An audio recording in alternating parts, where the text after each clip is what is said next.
विश्वामित्र का रोज। वशिष्ठ जी का राजा दशरथ को समझाना। राजा दशरथ का श्री राम को बुलाने के लिए द्वारपाल को भेजना तथा श्री राम के सेवकों का महाराज से श्री राम की वैराग्यपूर्ण स्थिति का वर्णन करना। श्री वाल्मीकि जी कहते हैं, भरद्वाज, स्नेहवश नेत्रों में आंसू भरकर राजा के द्वारा कही गई इस बात को सुनकर विश्वामित्र कुपित हो उठे और उन भूपाल से इस प्रकार बोले, राजन, मैं आपकी मांग पूरी करूंगा। ऐसी प्रतिज्ञा करके आप उसे तोड़ रहे हैं। इसका मतलब यह हुआ कि आप सिंह होकर अब सियार बनना चाहते हैं। रघुवंशियों के लिए यह व्यवहार अनुचित है। इससे तो इस कुल की मर्यादा ही उलट जाएगी। शीत रश्मि चंद्रमा से कभी उष्ण किरणें नहीं प्रकट होती। आपसे ऐसे व्यवहार की कदापि आशा नहीं की जाती थी। राजन, यदि आप अपनी प्रतिज्ञा की पूर्ति करने में असमर्थ हैं तो मैं जैसे आया था उसी प्रकार लौट जाऊंगा। नरेश, आप अपनी प्रतिज्ञा से भ्रष्ट होकर बंधु बांधवों के साथ सुखी होइए। महामुनि विश्वामित्र को क्रोध से आक्रांत जान उत्तम व्रत का पालन करने वाले धैर्यवान और बुद्धिमान वशिष्ठ जी बोले, राजन, आप इक्ष्वाकु कुल में साक्षात दूसरे धर्म के समान उत्पन्न हुए हैं। आप श्रीमान दशरथ तीनों लोकों में सज्जन उचित सद्गुणों से विभूषित हैं, धैर्यवान तथा उत्तम व्रत के पालक हैं। आपको धर्म का त्याग नहीं करना चाहिए। आप धर्म और यश से संपन्न होकर ही तीनों लोकों में विख्यात हुए हैं। अपने धर्म को समझिए, उसका परित्याग न कीजिए। ये मुनि तीनों लोकों का शासन करने में समर्थ हैं। आपको इनकी आज्ञा का पालन करना चाहिए।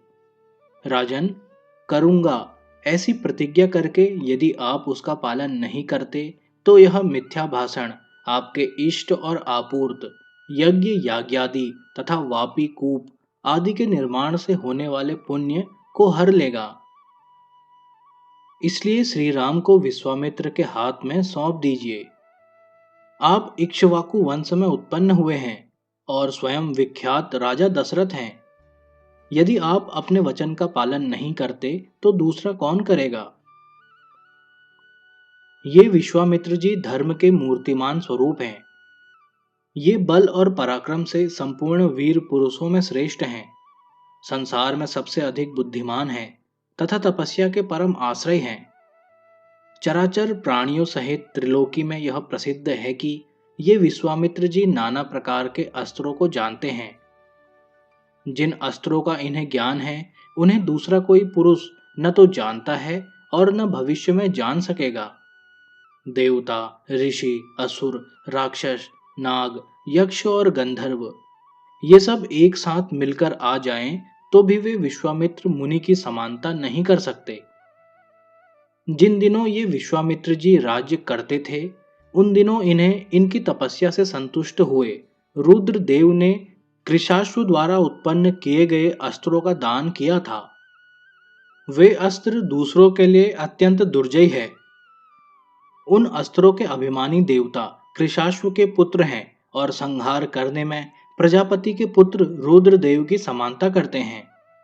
उन कांतिमान, महातेजस्वी और बल विक्रमशाली अस्त्र देवताओं ने सदा इनका अनुसरण किया है, क्योंकि इन्होंने अपनी तपस्या के प्रभाव से उन्हें सदा के लिए वश में कर लिया है। ये विश्वविख्यात महातेजस्वी विश्वामित्र ऐसे महान शक्तिशाली हैं। अतः श्री राम को इनके साथ भेजने में आप अपने हृदय को व्याकुल न होने दें। ये महामुनीश्वर महान प्रभावशाली हैं। साधु स्वभाव वाले नरेश, ये जिस पुरुष के समीप खड़े होते हैं वह मृत्यु के आ जाने पर भी अमरत्व को ही प्राप्त होगा। अतः आप मूढ़ मनुष्य की भांति अपने मन में दीनता को स्थान न दीजिए।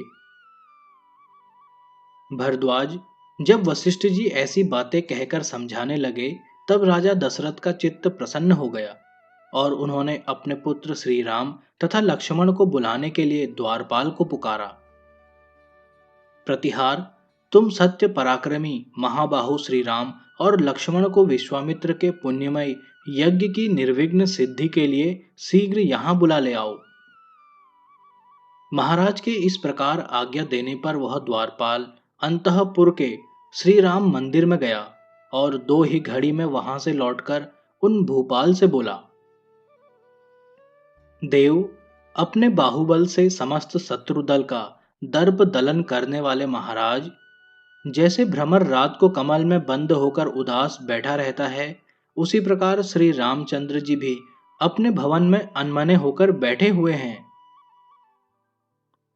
द्वारपाल के यह कहने पर उसके साथ आए हुए श्री राम के समस्त सेवकों को महाराज ने आश्वासन दिया और क्रमशः उनका समाचार पूछा। राम कैसे हैं? उनकी ऐसी अवस्था कैसे हो गई है? भूपाल के इस तरह पूछने पर श्री राम के सेवकों ने दुखी होकर उनसे कहा, देव, आपके पुत्र श्री राम का शरीर अत्यंत कृश हो गया है। उनके खेत से हम लोग भी इतने खिन्न हो गए हैं कि हम लोगों का शरीर भी गलकर छड़ी के समान पतला हो गया है और हम किसी तरह इसे ढोए जा रहे हैं। कमल नयन श्री राम जब से ब्राह्मणों के साथ तीर्थ यात्रा से लौटकर आए हैं, तभी से उनका मन बहुत उदास रहता है। जो वस्तु उपयोग में लाने के योग्य, स्वादिष्ट, सुंदर और मनोहर है, उसी से वे इस तरह खिन्न हो उठते हैं मानो उनके नेत्रों में आंसू भर आए हों। भोजन, शय्या, सवारी, विलास, स्नान, आसन आदि उत्तम कार्य या वस्तु के प्रस्तुत होने पर भी वे उसका अभिनंदन नहीं करते। संपत्ति से, विपत्ति से, घर से अथवा विभिन्न चेष्टाओं से क्या होने जाने वाला है, क्योंकि सब कुछ मिथ्या है, यह कहकर वे चुप हो जाते हैं और अकेले बैठे रहते हैं। परिहास होने पर वे प्रसन्न नहीं होते। भोगों में उनकी आसक्ति नहीं है। किसी प्रकार के कार्यों में उनकी प्रवृत्ति नहीं होती। वे सदा मौन भाव का ही अवलंबन किए रहते हैं। एकांत में, विभिन्न दिशाओं में, नदियों के तटों पर, जंगलों में तथा गहन वनों में उन्हें सुख मिलता है, वहीं उनका मन लगता है। भूपाल, वे पहनने के वस्त्र तथा खाने पीने की वस्तुएं न लेकर सदा उनकी ओर से विमुख ही रहते हैं तथा उस विमुखता या विरक्ति के द्वारा सन्यासी या तपस्वी के आचरण का अनुसरण करते हैं। जनेश्वर श्री रामचंद्र जी निर्जन स्थान में अकेले ही रहकर न कभी हंसते हैं, न गाते हैं और न रोते ही हैं। सदा पद्मासन लगाए, शून्य चित्त, संकल्प रहित हो केवल बैठे रहते हैं। न किसी बात का अभिमान करते हैं, न राजा होने की अभिलाषा रखते हैं, न सुख प्राप्त होने पर प्रसन्न होते हैं और न दुख मिलने पर विषाद ही करते हैं। हम नहीं समझ पाते कि वे कहाँ जाते हैं, क्या करते हैं, क्या चाहते हैं, किसका ध्यान करते हैं, कहाँ आते हैं और किस तरह किसका अनुसरण करते हैं। वे प्रतिदिन दुबले हो रहे हैं, रोज रोज पीले पड़ते चले जा रहे हैं और नित्य प्रति उनका वैराग्य बढ़ता ही जाता है। राजन, सदा श्री रामचंद्र जी का अनुसरण करने वाले ये शत्रुघ्न और लक्ष्मण जी भी उन्हीं के समान दुर्बल होते जा रहे हैं।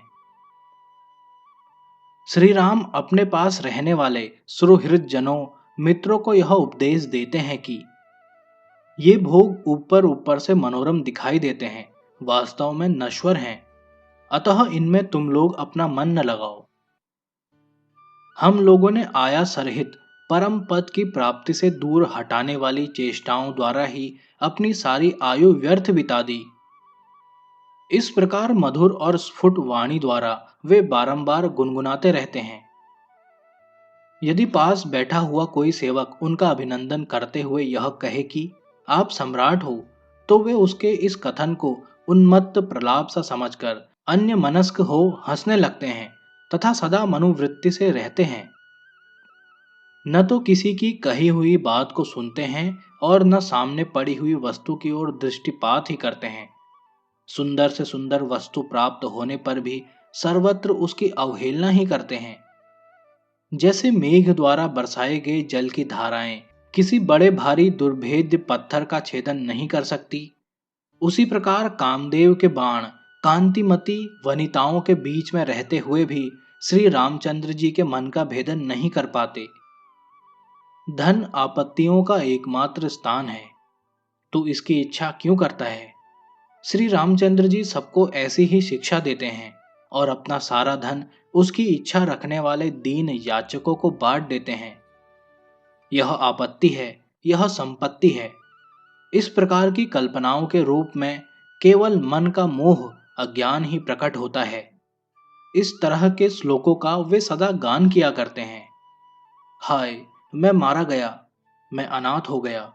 इस प्रकार सब लोग चीखते चिल्लाते रहते हैं, तो भी किसी को इस संसार से वैराग्य नहीं होता। यह कितने आश्चर्य की बात है। श्री राम प्रायः ऐसी ही बातें कहा करते हैं।